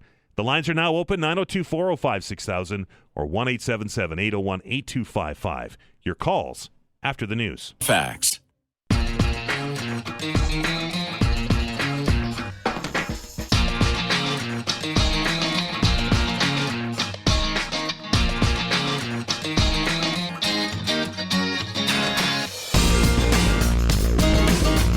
Welcome back. Hour number 3 of the Todd Veinotte Show. I'm Dan Alstrand. It's the Midweek Meltdown. Your chance to talk about whatever it is on your mind. Something we talked about this week, something we didn't talk about this week. Perfect opportunity to raise it and get it out into the court of public opinion, so to speak. And the old saying goes that you can't fight City Hall. Well, last night I think we saw the culmination of residents getting together and pushing City Hall to make a decision on Dartmouth Cove. It took 3 years. But a decision was finally made. Is it the final decision? I think there's still more chapters in this story that have yet to be written. But that being said, council voting last night to protect Dartmouth Cove from infilling to the chagrin of the property owners there who have said that they're going to explore all options moving forward. So in my limited legal background, that usually means a lawsuit. But as we speak today, Dartmouth Cove will be protected from infilling, at least to this point. Your thoughts on that? 902-405-6000 or 1-877-801-8255. A couple of national stories kind of caught my attention yesterday, and you would have had to have been living under a rock not to catch the coverage last night or yesterday of the Prime Minister Mark Carney's visit to the White House for a second time to sit in the Oval Office with President Trump as the ongoing negotiations over these tariffs continue. I said earlier, and I'll say it again, I wasn't impressed, at least personally, with the performance of the Prime Minister. I know it's hard. I know it's hard to try and get your voice out in that forum. It's kind of designed that way, I think. I think the President knows that it's his office and he controls what goes on, and with the screaming reporters in there yelling questions and Donald Trump being Donald Trump and doing what Donald Trump does, very hard to get a word in edgewise. But the words that got in edgewise were not the elbows up words that we heard during the election campaign, right? The one that kind of stuck out to me was the Prime Minister saying that we work to better together. And I get it. And I understand it, that we're going to be trading partners. We're just geographically set. But it felt like elbows were down, and I think elbows are down for good now. And I'm not sure what you think about that. And let's face it, the book on Donald Trump is you come to the White House, you kiss the ring, so to speak, and then you get a deal, right? We've seen it with the UK, with Keir Starmer. We saw it with Italy. We've seen it with France. But the same didn't happen yesterday. Now, the negotiators say that things are progressing. The President of the United States said Canada will be very happy. But at the end of the day, the Prime Minister left Washington without a deal. Your thoughts on Prime Minister Carney and his approach to the tariffs? 902-405-6000 or 1-877-801-8255. And last, but certainly not least, the Freedom Convoy. This has been 4 years that this court case has been ongoing. Tamara Leach and Chris Barber convicted of mischief, sentenced yesterday. I think it was 13 months of a conditional sentence, which is house arrest for them. My opinion on the whole thing, regardless of where you think about whether or not this should have been charges laid, this was a four years that this case went on. And the culmination is a conditional sentence. It just feels like, how much did that cost? Really, at the end of the day. 902-405-6000, 1-877-801-8255. To the phones, we welcome Wendell to the show. Wendell, how are you? Well, Dan, honestly, I've been a whole lot better. I wanted to follow up on the conversation you had this morning with that person from Halifax Fire. On the batteries, yep. Yeah, and we're living that nightmare right now. Oh, no. my wife and I are out of our home of 53 years because one of those lithium-ion batteries for my green electric lawnmower blew up and almost took my wife with it. It was like a vertical flamethrower in the garage. And now we're displaced from our home, and we're going to be out of there for months and months and months. And so just a warning to anybody who has those cursed things. They really are a curse on humanity. And, I mean, they're those interchangeable batteries for all those electric tools. A lot of people have electric golf carts, and they're all lithium-ion batteries. And I have a good friend who used to design those things for the old Hermes Electronics. I don't know if they're still around or not, but he's a very, very smart individual, and he says those things are designed to fail. So I wouldn't have them in my home, my garage, or anywhere near that. So we're really going through a hard time right now. Oh, Wendell, my thoughts are with you. Did you lose your entire house or your garage or? No, thank God. It could have been a lot worse. The garage and 53 years of contents is completely gone. The furnace room is a mess. It blew out the picture window right above the garage, and our lives of 53 years is now sitting in cardboard boxes in a warehouse somewhere, and we're in temporary quarters. Well, Wendell, our thoughts are with you. I'm very sorry that this has happened to you, but I appreciate you sharing your story so it might stop somebody else from having the same experience. Absolutely. Have a good day. Thank you, Dan. Have a good day, sir. 902-405-6001. Wow, that just drives it home, doesn't it? It can and does happen. I feel awful for Wendell. And, we're kind of making jokes about it earlier. Well, not jokes, but we're making light of it.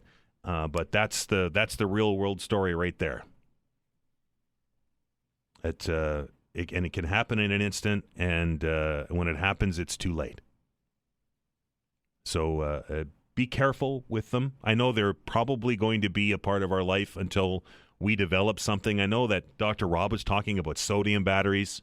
I don't know if they're have the same issues with heat and with explosions, but. That's where the rubber hits the road right there. Wow. Appreciate Wendell for joining us with us and telling his story. It certainly is sobering. Let's welcome David to the show. David, how are you?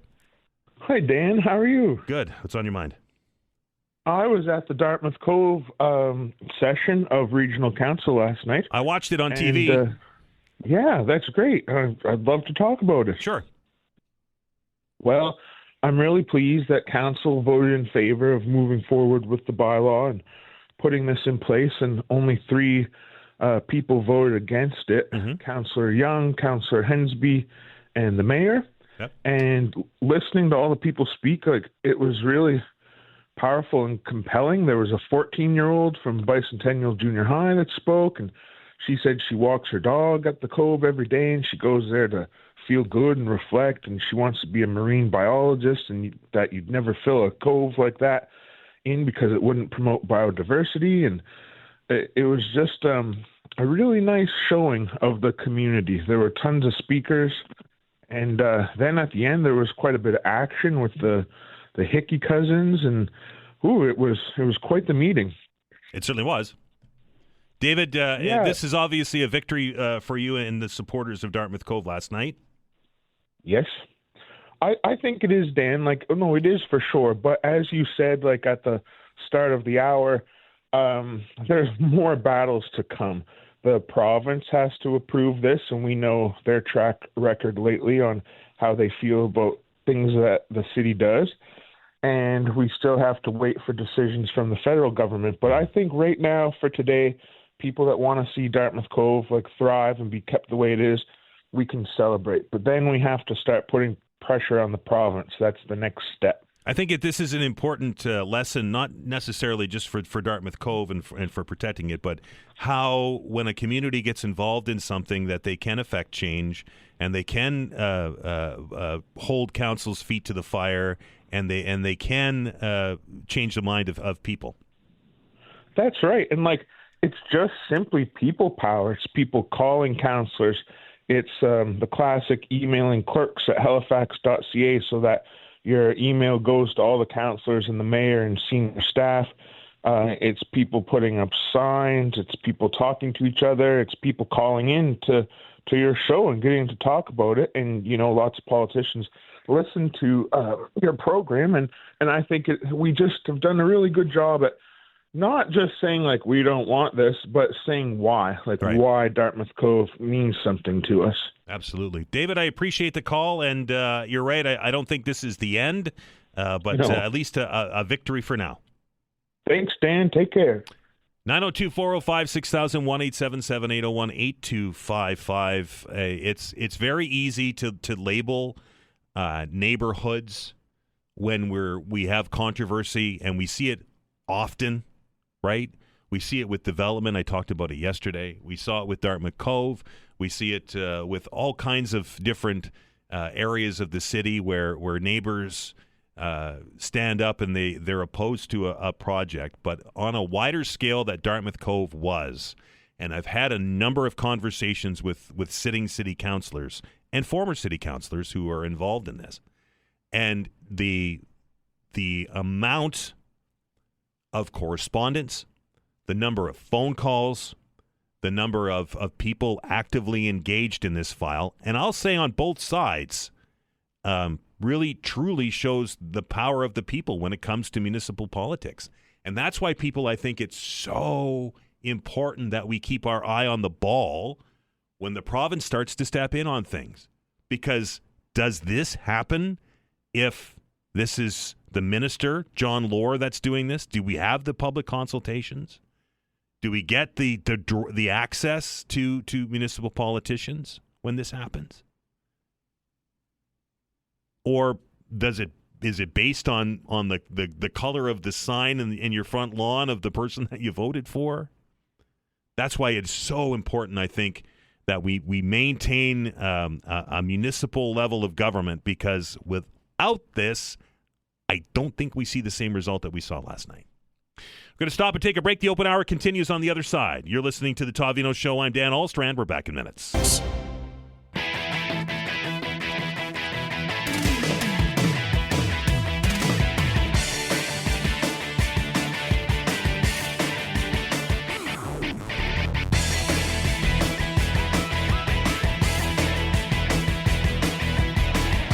All right, welcome back.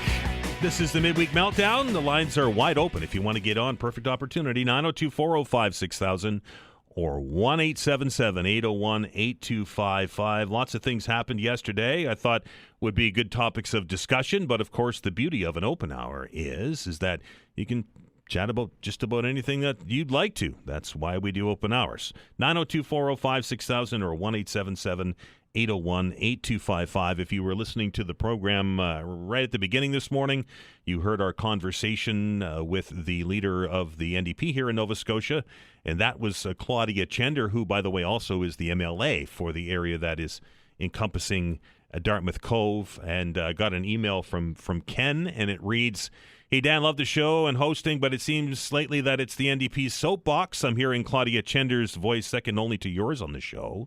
He said, "I'd appreciate a little more balance," and then writes, "Thanks, kind of keep up the good work and wishing Todd the very best." It happens frequently, and I'm certainly going to answer the question. When we're dealing with provincial matters, much like a matter that was in the paper a couple of days ago about university funding and having universities have to sort of lay out why they should get the funding, and we reach out to government, and they just say no, or they turn us down, or they just don't respond. Now, I will say, and to be very fair, that we have had a number of ministers on the show. We've had the Premier on the show a number of times, and so on and so forth. But when you're in opposition, and we have two opposition parties here, we heard from the Liberals yesterday, they tend to be much more accessible to talk about the issues of the day. The government, maybe not so much. We just had a government that had 8 days of public sessions. So not being very quick to pick up the phone to join an open line radio show. Just saying. But anyway, appreciate it, Ken. we do our very best to try and spread it around, but we can only bring you the people that agree to come onto the show. 902-405-6000 or 1-877-801-8255.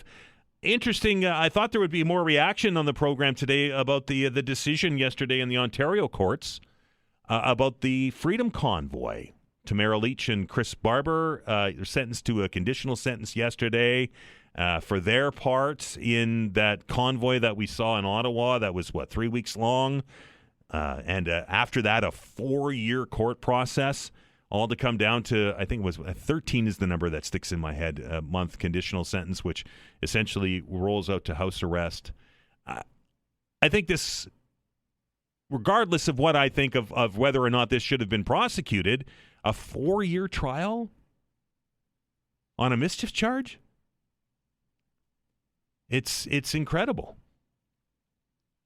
And I know that Freedom Convoy was a contentious issue, and I know that not living in Ottawa, didn't experience what it was like, but I saw the movie. Would have been just awful for the people of Ottawa. I wonder if any justice was served here. Justice for those that were convicted of mischief, or justice for the people of Ottawa that had to endure all of that. Interesting. Also, yesterday's performance by the Prime Minister in Washington, to me, was disappointing. I think that's probably the best way to describe it. I know we all were looking for at least a nugget, somewhat of a sign. Now, I know that all of the people working behind the scenes were enthusiastic. Dominic LeBlanc said he was more confident yesterday than he was when they landed, but I think he's been saying that for some time now. I was a little disappointed in the performance of the Prime Minister. I think that we saw a groundswell of support for Prime Minister Mark Carney during the beginning of this, back in January. It's only been since January that this has really kind of taken off. I know that there was talk about 51st states and all that ridiculousness before President Trump was inaugurated into office or sworn in, but really since January that all these tariffs have started to roll out, and Mr. Carney was the choice. That's what people said this is the right guy. Now, maybe I'm missing the mark here. And maybe this is a long game, and maybe this is a tactic. But it didn't look like it yesterday. It looked like we're getting back to just being very Canadian and sorry. Sorry, not sorry. It didn't feel right to me. And again, and I said it earlier, it's very difficult to try and get your point across with the president, particularly when the cameras are on and the whole busyness of the Oval Office. But when he did, it felt a whole lot to me that the elbows were at his hips. We're going to continue the conversation after the news. I hope that you'll join us. The lines are wide open, by the way. If you want to join the conversation, you can talk about these or other subjects. That's the beauty of the open line. We're going to keep those lines open for you for the next 30 minutes here on the program. I hope that you join the conversation. You're listening to The Todd Veinotte Show. I'm Dan Alstrand. We're back after the break.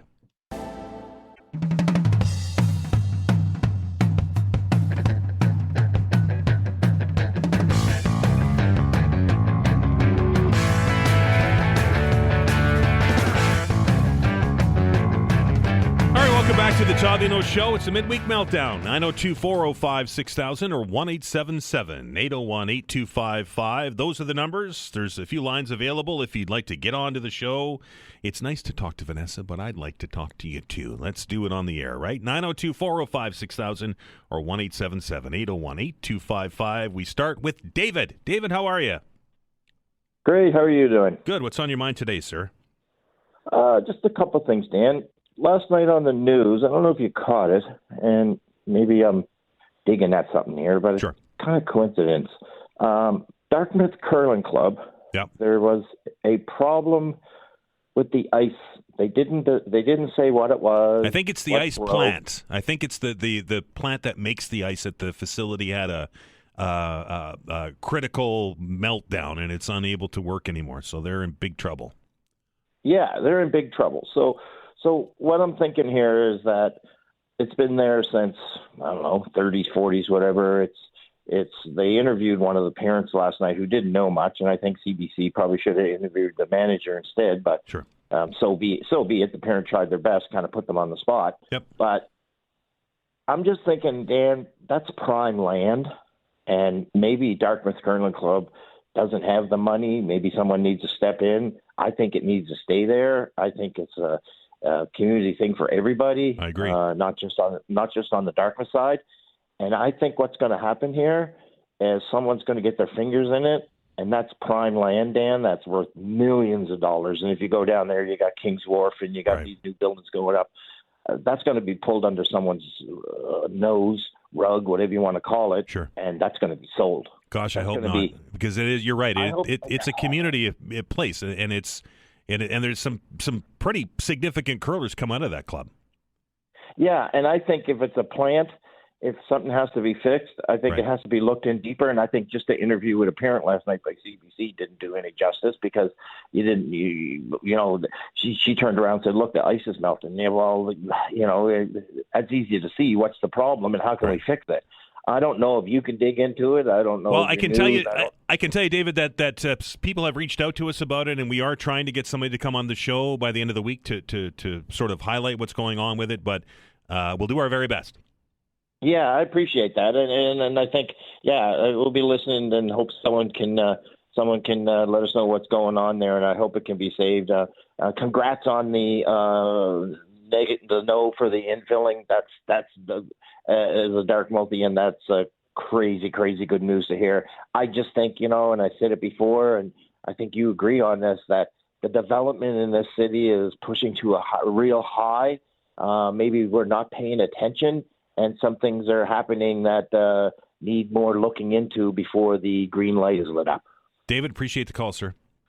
Thank you. 902-405-6000, 1-877-801-8255 on the Dartmouth Curling Club. As I mentioned, we have reached out to try and get somebody to join us on the program, because we talked about hockey rinks earlier in the show today, and curling clubs and curling ice is equally as difficult to try and get good ice times on. We saw the Mayflower move, right? I could look at the Mayflower, the hulk of what used to be the Mayflower Club here on Monaghan. That's moved, right? That they've got a brand new facility that they've built. Dartmouth Curling Club is a hub, right? These kind of facilities are hubs, and I know that they're old, and I know that they're volunteer driven, and the list goes on and on. But if we lose a club because they can't afford to put an ice plant in, I think that's a big loss, not just for Dartmouth, but for the curling community and the community at large, because they use that facility for all kinds of other things, right? Weddings and banquets and those kind of. So let's hope that they get that solved. But we'll do our best to try and get somebody on here to talk to us about it this week. Let's welcome Donna to the program. Donna, how are you? I'm fine, thank you, and thank you for taking my call. Sure. One thing I just want to tell you, last Thursday night, I guess, my sister lives on the Purses Cove Road in that area there, and right across the street where all those apartments and condos, I forget, is it Regatta Point or whatever it's called? Okay. Anyway, her car on Thursday was broke into. Oh, no. Luckily, her husband was away because he has all kinds of tools in his truck. And then other neighbors, and apparently across the street. And then today, she had another neighbor that lives in the street right beside her that came in. This lady has a high-end car with all the security features. Hers was broken. Oh. She's got one that I guess if somebody's around your car, it tells you on your phone or whatever. Okay. And my point is, and they've all been calling the police, and the police have been saying break-ins in cars are running rampant. There's gangs out there doing this. But anyway, someone has suggested, because now with the way your car starts, mine does too, with one of these fobs, yes. They say don't hang your keys by the door, put it somewhere else and put it in a metal box. because there's some type of device that these criminals have now that can somehow or other they can get the code out of your fob or whatever if it's close to the door. Yes. So just a suggestion, but I don't know why the police aren't putting out something there about all these break-ins and make people, more aware. Well, maybe they're listening, Donna, because I know they do, and hopefully that, and maybe we'll dig into it to see how big it is. Yeah, and one more quick thing. Sure. I must tell you, I've called you a few times before about this, about the kids, the under 18 kids, the kids that are 13 to 18. It's the baseball players, over right? Where are they?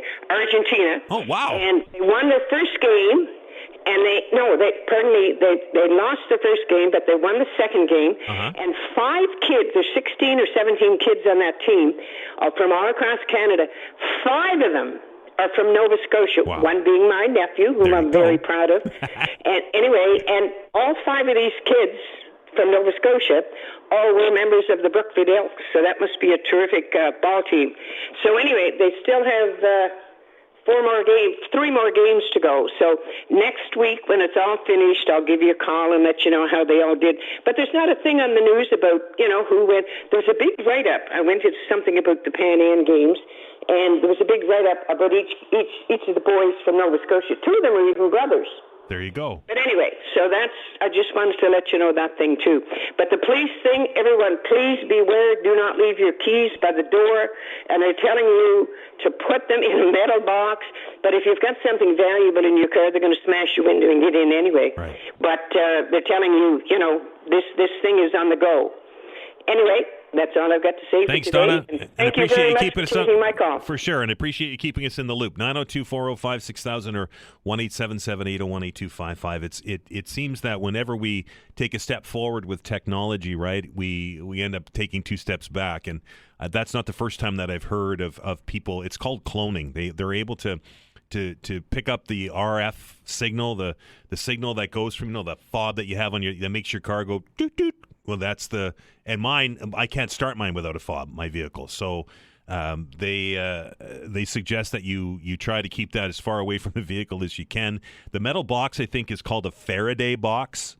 For those that are wondering what she's talking about, it blocks the signal. It's like those, the wallets with the RFID protection on them, so that they can't scan your backside when they're walking through a busy airport or something like that. That's what that's about. 902-405-6000, 1-877-801-8255. We welcome Bob to the show. Bob, how are you? I'm good. Yourself? I'm good. What's on your mind, sir? Just a quick comment on the Trump thing. Mm-hmm. He's a cantankerous so-and-so to deal with. He is. And he did say on the news that I don't know how his speech went, but part of that speech was, speaking of Canadians, he says that they will love us again. Okay, well and good. But as far as Kearney's concerned now, I don't think we should dismiss Kearney too much here. Okay. Like you mentioned, it may well be a tactic, and the tactic is that dealing with Trump. I mean, he has 2 ministers down there addressing the issue of the tariffs, so on. And Trump mentioned that they were going to meet again, and Kearney said that the same. So long and the short of it is, the elbows down, the elbows up thing, okay, maybe Kearney dropped his elbows, but I'm quite sure he didn't take the pads off. Good analogy, Bob. I appreciate it. Right? Okay, man. Take care. Have a good one. 902. Good job on you. Thank you. 902-405-6000, 1-877-801-8255. And Bob is likely right, and I think I mentioned it earlier that it may be a tactic, but, we during the election campaign, we saw that, this was, they did a commercial about it, right?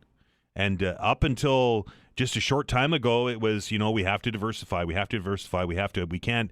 The relationship between Canada and the United States is never what it was and never will be again. And then yesterday, I all of the comments that I saw from him during that Oval Office meeting, and again, I'll put a caveat on it, very difficult to get a word in edgewise with President Trump when he's holding court in the Oval Office. But that being said, was very conciliatory, and that just didn't feel like it was elbows up to me. 902-405-6000, 1-877-801-8255. The open hour continues right after the break. Axe.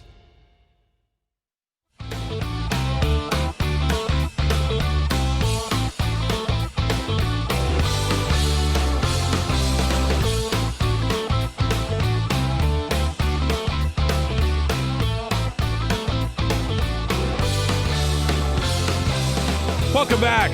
Midweek Meltdown continues. The telephone number is 902-405-6000 or 1-877-801-8255. A couple of lines open if you want to get on. Very quickly, I got an email from Rick with regards to the lithium batteries and the caller that we took off the top of the bottom of the hour here, who described the fire at his house and is losing his garage, 53 years worth of memories. Just what a tragedy. Rick writes, Dan, sorry to hear about the gentleman who had the battery fire. I'm wondering if the battery was plugged in and charged when it happened. I used quite a few of those batteries, lawnmower, e-bike, or bike, e-scooter. I always charge them outside, but more importantly, do not leave them plugged in after they're charged. Unplug them as soon as possible after they're charged. And that from Rick.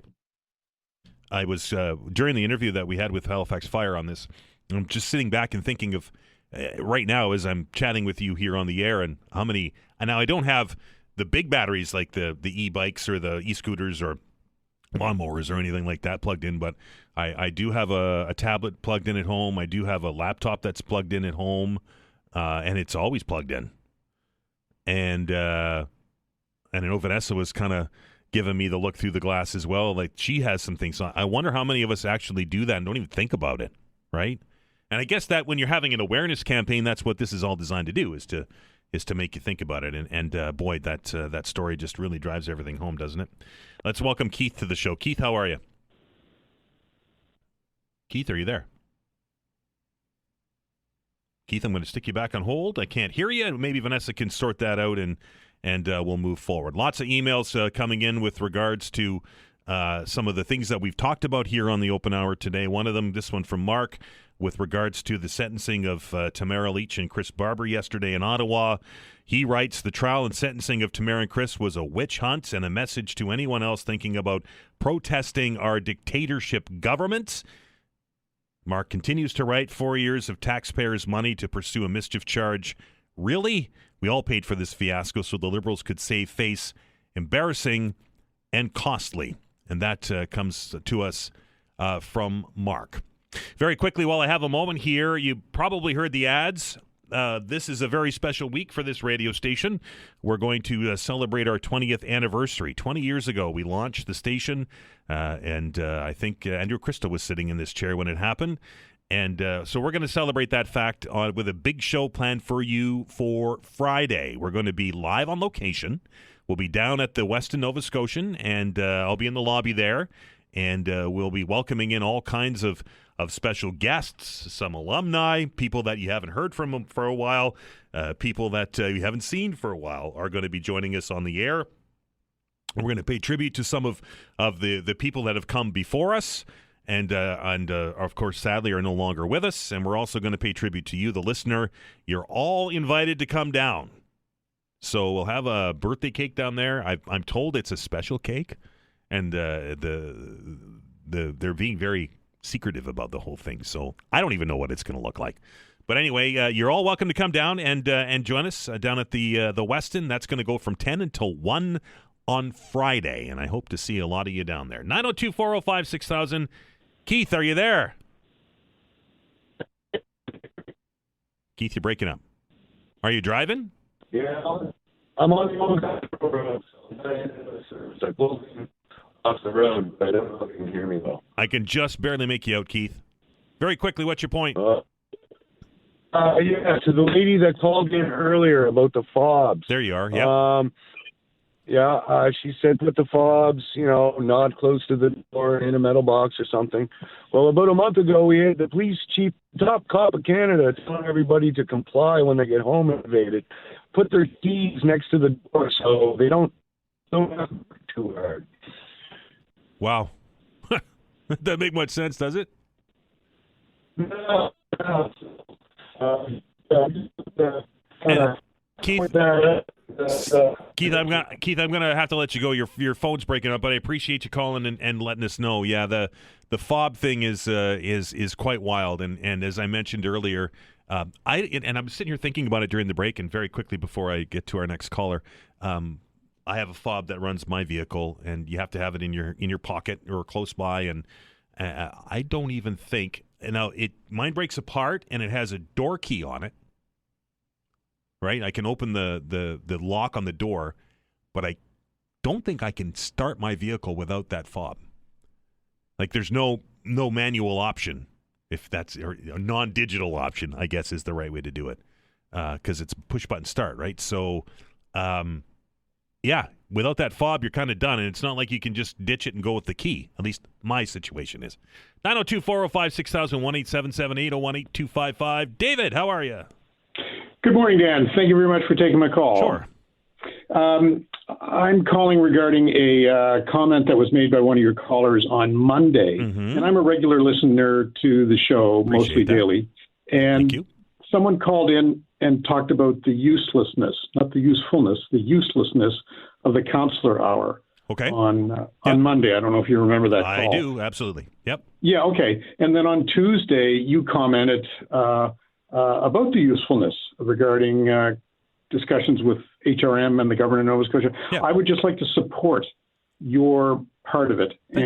I'm calling from District 7, and the reason I'm supporting it is you were so correct for what's called District 7 in the municipality, and Halifax Citadel, which is the provincial riding, if you will. Yes. There's no public dialogue in that part of the city with either our province or without our councillors. Yeah, they have coffee hours and they send out newsletters and stuff like that, but there's no dialogue. And the things that are happening south of Kennard, let's say, are huge.